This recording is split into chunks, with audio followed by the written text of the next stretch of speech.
उसे अकल्पनीय अपार धन दिया गया था, लेकिन उसने वह एक सवाल पूछा जिसने सब कुछ बदल दिया। एक प्रसिद्ध ऋषि याज्ञवल्क्य प्राचीन मापदंडों के अनुसार सफलता के शिखर पर पहुंच गए थे। उनके पास अपार धन था, चमकते सोने के सिक्के, उपजाऊ जमीनों के दस्तावेज, मवेशियों के झुंड, बेहतरीन कपड़े और कीमती जवाहरात, जिन्हें देखकर राजा भी जलते थे। और उनकी दो पत्नियां थीं, कात्यायनी, जिन्हें अपने समृद्ध घर की सुविधाओं का आनंद मिलता था, और मैत्रेयी, जो ऋषि के समान ही बुद्धिमान थी। लेकिन फिर कुछ अनपेक्षित हुआ। अपनी उम्र का बोझ और दुनियावी मामलों से बढ़ती उदासीनता महसूस करते हुए याज्ञवल्क्य ने एक चौंकाने वाली घोषणा की। वह सब कुछ छोड़ देंगे, अपनी संपत्ति, अपना घर, अपना दर्जा, यहाँ तक कि अपनी पत्नियों को भी, जंगल में एक तपस्वी बनने के लिए। जाने से पहले उन्होंने अपनी पत्नियों को इकट्ठा किया और अपनी भारी दौलत उनके बीच बांटने की योजना बताई। कात्यायनी, व्यावहारिक और भौतिक सुख से संतुष्ट, ने अपना हिस्सा तुरंत स्वीकार कर लिया, इससे मिलने वाली सुरक्षा के लिए कृतज्ञता जताते हुए। और मैत्रेयी भी अपनी विरासत के पास आई। उनकी आंखें अपने सामने रखे चमकते खजाने को देख रही थीं। लेकिन फिर स्वीकार करने के बजाय वह रुक गई।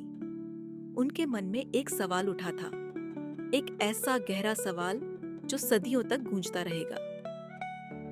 सीधे अपने पति की आंखों में देखते हुए मैत्रेयी ने पूछा, मेरे स्वामी, अगर मेरे पास दुनिया का सारा धन हो, सिर्फ आपका हिस्सा ही नहीं बल्कि धरती पर मौजूद सारी दौलत, तो क्या वह मुझे अमर बना देगा? याज्ञवल्क्य हैरान रह गए। उस पल में उन्हें अपनी पत्नी की असाधारण बुद्धिमत्ता का एहसास हुआ। नहीं, उन्होंने दृढ़ता से जवाब दिया, धन आराम और खुशी ला सकता है, लेकिन मौत पर विजय नहीं पा सकता। धन के साथ तुम किसी भी अमीर व्यक्ति की तरह जीवन जियोगी, आराम से, लेकिन फिर भी मृत्यु के बंधन में। और उस पल में जो संपत्ति का एक साधारण बंटवारा लग रहा था, वह इतिहास के सबसे गहरे दार्शनिक विचार विमर्शों में से एक में बदल गया। लेकिन फिर मैत्रेयी ने एक और भी शक्तिशाली सवाल पूछा, जिससे उनका असली चरित्र सामने आया। तो अगर धन मुझे अमरता नहीं दे सकता, तो फिर इससे मुझे क्या फायदा?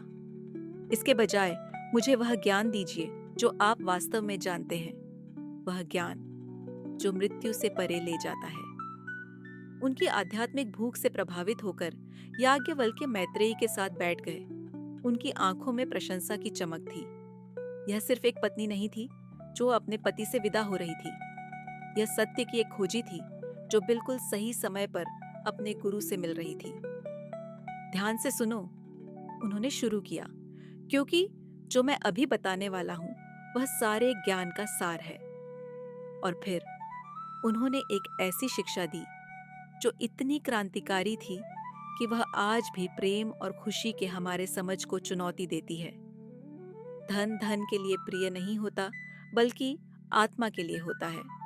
पति पति के लिए प्रिय नहीं होता, बल्कि आत्मा के लिए होता है। बच्चे बच्चों के लिए प्रिय नहीं होते, बल्कि आत्मा के लिए होते हैं। लेकिन फिर मैत्रेयी की आंखों में भ्रम देखकर उन्होंने विस्तार से बताया, हम जिन सभी चीजों से प्यार करते हैं, हमारे साथी, हमारे बच्चे, हमारे दोस्त, हमारी संपत्ति, हम उनसे प्यार उनके लिए नहीं करते, बल्कि इसलिए करते हैं क्योंकि वे हमारे अपने आत्मबोध से कैसे जुड़ते हैं। इस पर विचार करो, याज्ञवल्क्य ने जारी रखा। तुम किसी भी चीज को क्यों संजोती हो? क्या यह वास्तव में उस चीज के लिए है, या इसलिए है कि वह तुम्हें कैसा महसूस कराती है? वह सच्चाई जिसे कुछ ही लोग समझते हैं, यह है कि सभी मानवीय प्रयास, सफलता, धन, रिश्तों और मान्यता की हमारी अंतहीन खोज, वास्तव में उस पूर्णता को पाने के गलत निर्देशित प्रयास हैं जो पहले से ही हमारे भीतर मौजूद है। और जैसे जैसे मैत्रेयी ने इस शिक्षा पर विचार किया, वह उस नजरिए में आवश्यक क्रांतिकारी बदलाव को समझने लगी। लेकिन फिर उन्होंने पूछा, अगर मैं जिन सभी चीजों से प्यार करती हूँ वह अंततः मेरी आत्मा के बारे में है, तो क्या होगा जब मैं यहाँ नहीं रहूंगी? मृत्यु के बाद क्या होता है? याज्ञवल्क्य मुस्कुराए, यह जानते हुए कि वे मामले के मूल तक पहुंच गए हैं। जिस आत्मा की मैं बात करता हूँ वह अहंकार नहीं है जो मृत्यु से डरता है। यह वह शाश्वत सार है जो तब भी रहता है जब सभी भौतिक और क्षणिक पहलू मिट जाते हैं। और इस अमूर्त अवधारणा को समझाने के लिए उन्होंने एक शक्तिशाली उदाहरण दिया। कल्पना करो कि तुम एक नमक का टुकड़ा लेकर उसे पानी में डाल देती हो। वह पूरी तरह से घुल जाता है, अपना अलग रूप खो देता है। तुम अब उसकी ओर इशारा करके यह नहीं कह सकती वहां है। फिर भी उसका सार, उसका नमकीनपन पूरे पानी में फैल जाता है।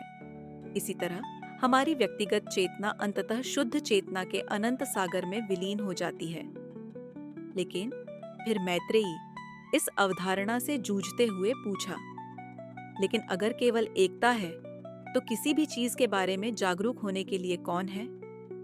बिल्कुल, याज्ञवल्क्य ने उत्साह से कहा, उस परम वास्तविकता की स्थिति में कोई अलगाव नहीं है, न कोई देखने वाला और न ही कोई देखा जाने वाला।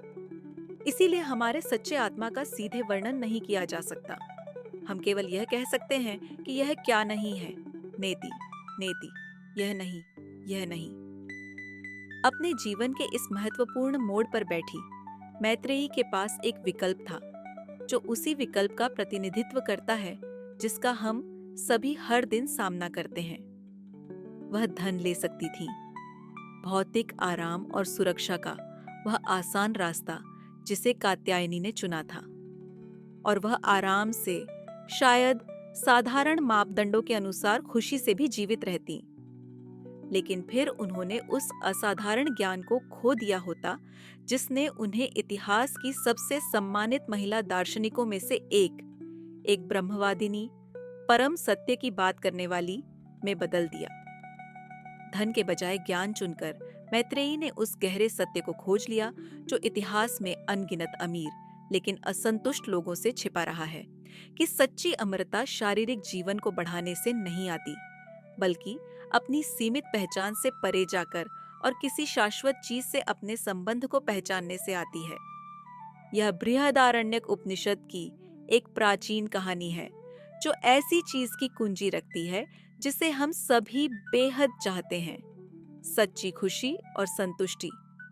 आज अपने आसपास देखो, हम इतिहास की किसी भी सभ्यता से अधिक भौतिक रूप से समृद्ध हैं, और फिर भी चिंता, अवसाद और खालीपन लाखों लोगों को उनकी भौतिक सफलता के बावजूद परेशान करते हैं।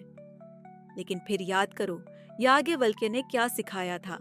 आत्मा को देखना चाहिए, सुनना चाहिए, उस पर विचार करना चाहिए और गहराई से जानना चाहिए।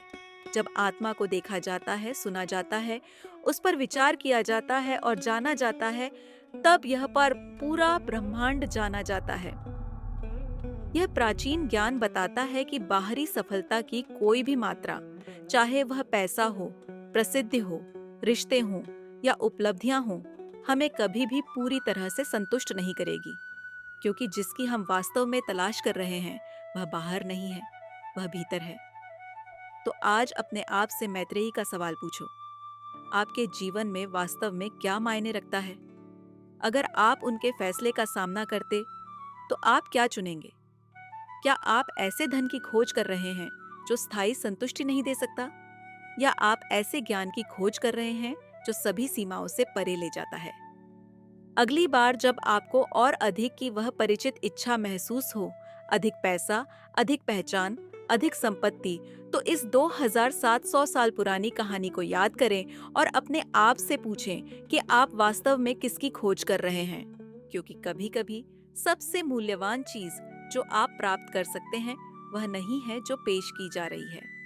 यह बेहतर कुछ मांगने की बुद्धिमत्ता है। अगर इस कहानी ने आपके अंदर कुछ छुआ है तो लाइक बटन दबाएं, इसे किसी ऐसे व्यक्ति के साथ शेयर करें जिसे इस ज्ञान की जरूरत है, और ऐसी ही शक्तिशाली आधुनिक उपयोगों वाली प्राचीन कहानियों के लिए सब्सक्राइब करें। अगली बार तक याद रखें कि खुशी का सच्चा स्रोत वह नहीं है जो आपके पास है, यह वह है जो आप हैं। राधे कृष्ण।